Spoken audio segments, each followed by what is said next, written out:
jarayan nayt savirjan bolsanglar bo'ldi. Chunki men 11 bitim o'q emas, mening qildigan ishim necha 11 bitimlarni selishtirib, şu 11 bitimdeki aşı sözünün Xitayçı ve Uygurçını sözmü-söz, cümle analiz kılış bu benimki nişanım. 11 bitim bir kırık sözü ötüp kettim. Birinci Cumhuriyet'nin veyran bulgan payitlik inkas. Şu devrimi ha?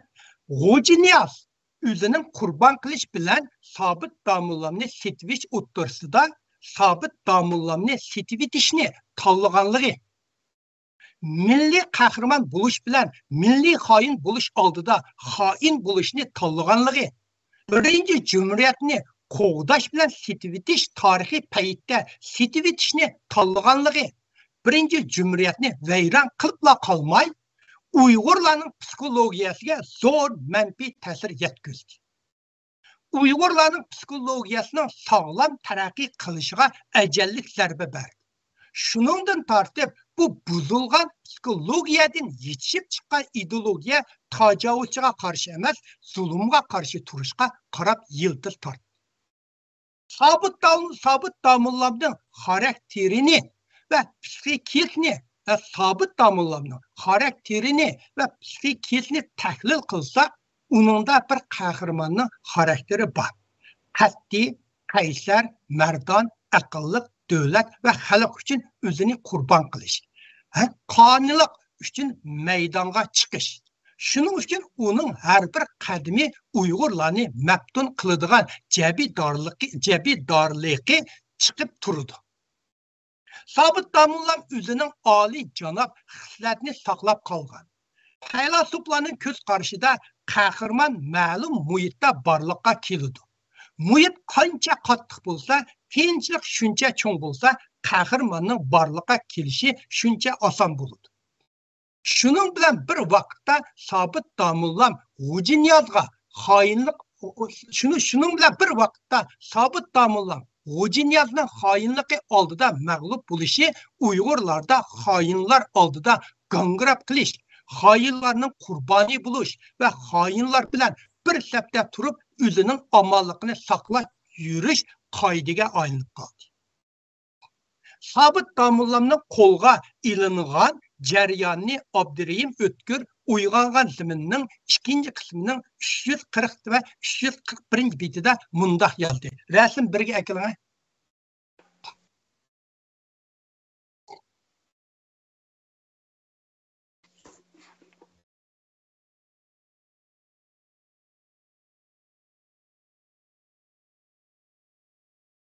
Aşı.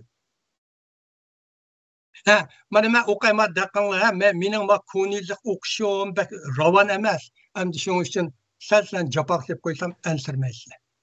Bu uyg'ongan ziminning ikkinchi qismining 340 va 340 betida Sabit damullamning qo'lga ilgan jarayonni bunda yozgan.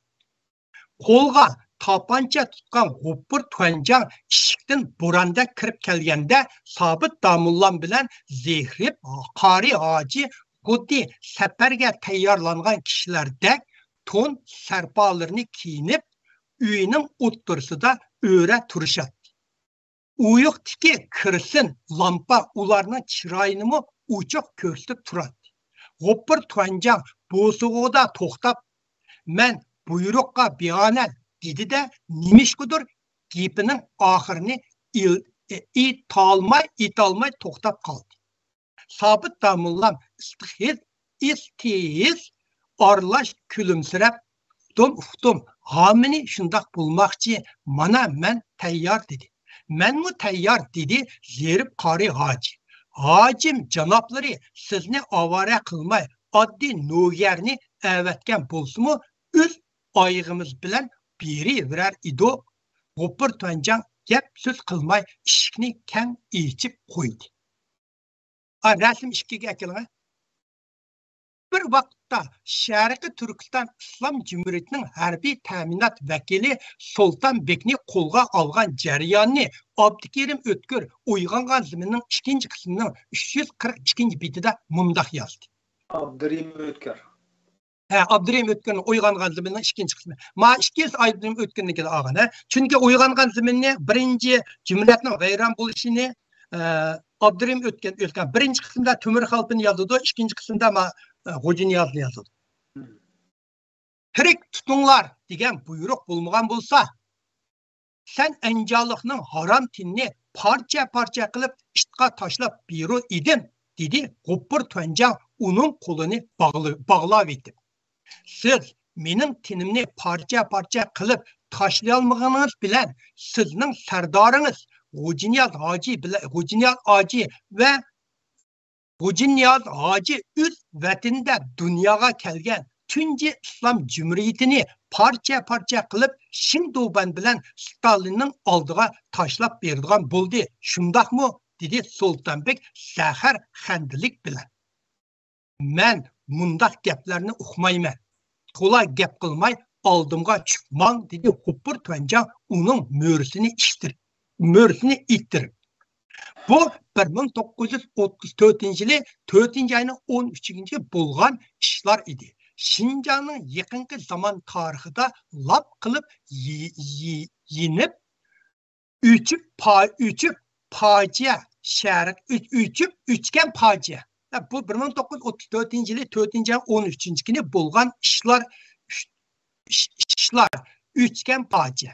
Şərqi Türkistan İslam Cumhuriyeti şunun bilan oyoqlashdi. Bu gapni Şərqi Türkistan İslam Cumhuriyeti şunun bilan oyoqlashdi degan buni Səfidin Əzizning kitobida olibdi. Aslında Şinjan yaqin zaman tarixida lapla qilib yinib o'chgan facia Şərqi Türkistan İslam Cumhuriyeti şunun bilan oyoqlashdi. G'o'jiniyaz tragediyasi bo'lsa Xitoyni tajovuzchi deb qaramay, ikkidan keyin ip bo'ldi. Men nimqanma o'zimning bahasini so'zlayapman obzorimni. G'o'jiniyaz tragediyasi bo'lsa Xitoyni tajovuz deb qaramay, aksicha tajovuzchiga yordamlashib, shu tajovuzchiga keskin qarshi turgan va mustaqil davlat qurishga intilgan Sobit Domullamni tajovuzga tutib berib ve tünce kurulgan Şərq Türkistan'ın çirqini üçürüp, şu tajovuzchi hükümranlığının pəgasıda əkilib жүрген bir küçük ve miqrab жүрген bir müşkə aylanıp, bir milli qahramandan, bir milli satqınның jarayonini başdan ahırgacha tamamlaştırgan tipik ve namune misal. Eğer G'o'jiniyaz taslim bo'lmay, şu birinci Cumhuriyetning rais salohiyati bilan qurban bo'lgan bo'lsa, Uyg'urlarning tarixida zo'r aktiv ta'sir qoldiradi. Şu ajallik davrda Uyg'urlardagi taslimchilik ruhining kemayishiga, jangovarlik ruhining ko'paytilishiga cho'ng rol o'ynadi.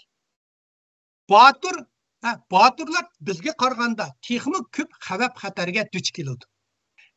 Eğer qadr qimmatdan voz kechsa, hayot qilish oson bo'ladi.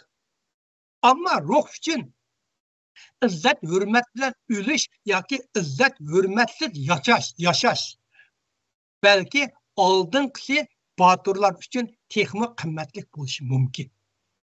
Tavakkülchilikni va boturlik bilan jang qilishni tanlagan millat ro'naq tepish imkoniyati va fursati bo'ladi. Eğer Uyg'urlarda Sobit Domullamdek adam ko'proq bo'lgan bo'lsa, hozirgidek avval qonni to'xtatayli, 90 yillardagi ahvolga qaytib olayli, davlatni boshqaradigan 3 odamimiz yo'q, kishilik huquq bilan degan bilan mustaqillik bir hukm, o'z taqdirini o'zi belgilash, Uyg'urlar bo'lsa indigenes, Xitoydami demokratlar mavjud deganga o'xshash hukm va shuarlar o'ttirga chiqmadi. Birinci Cumhuriyetning raisi bo'lgan G'o'jiniyazning o'z vataniga xoinlik qilishi Uyg'urlarga o'zining odam qimmatini yo'qotishni o'rgatdi. Mustaqillikni kamsitish bir cho'ng iqimga aylandi. G'o'jiniyazning o'lishi muhim voqea emas. G'o'jiniyazning o'lishi muhim voqea emas. Lekin G'o'jiniyazning xoinlik qilishi Uyg'urlardagi kurashchan va tiz tukmas ruhning zavolga yuz tutishini boshladi. Birinci Cumhuriyetning vayron bo'lishidan buyon Uyg'urlarning madaniyat davolg'usi va mustaqil yo'lidagi izdinish texcha ocha yo'l eg'izda g'angrab yurdi. Uyg'urlar uzundan buyon o'zining madaniyatini boshqa millatlarning madaniyati bilan selishtirib tekshirib kelyotdi.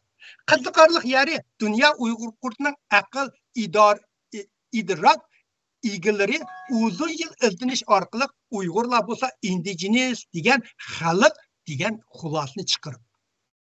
Marksning tarix ikki qitim takrorlandi. Birinchi qitim tragediya, ikkinchi qitim komediya degan so'zni buningdanmi jonliq ifodalagan bormi? Bular bu oliy maslahatchilar, advokatlar hammasi shularda. Uyg'urdagi bu xoinlik kasalligining va Uyg'urdagi bu xoinlik kasalliklarining tub sababi nima? Bu kasallarni davolash uchun qanday retsept yozdik? Qaysi konu kasallar texi yo'qotilmadi? Qaysi yangi kasallar paydo bo'ldi? Hozirgacha bu to'g'riliq o'rtaq tunish yo'qdek turdi. Hatta 100 yildagi ixtilofdanmi chunqurdak turdi. Birinci Cumhuriyetning sotqinlik suiqasdida mag'lub bo'lishi, bu xoinlikqa hech qanday qarshilik bo'lmasligi, yana Cumhuriyetning raisi bu sotqinlikni ijro qilishi, Ruslarning qo'l silishi, Angliyaning chekinishi, Xitoyning yilishi, bulardan hosil bo'lgan chigish ve murakkab muhitda mushu mag'lubiyatlardan shakllangan Uyg'ur psikologiyasi, bu psikologiya tupurg'ida yetishgan Uyg'ur ideologiyasini analiz qilish 11 bitimni yaxshi tushunishimizga yordami bor deb o'ylayman. Shu sababdan men yuqorida birinchi Cumhuriyetning mag'lub bo'lish va uning ta'siri haqida bir oz o'zimning ko'z qarshida to'xtab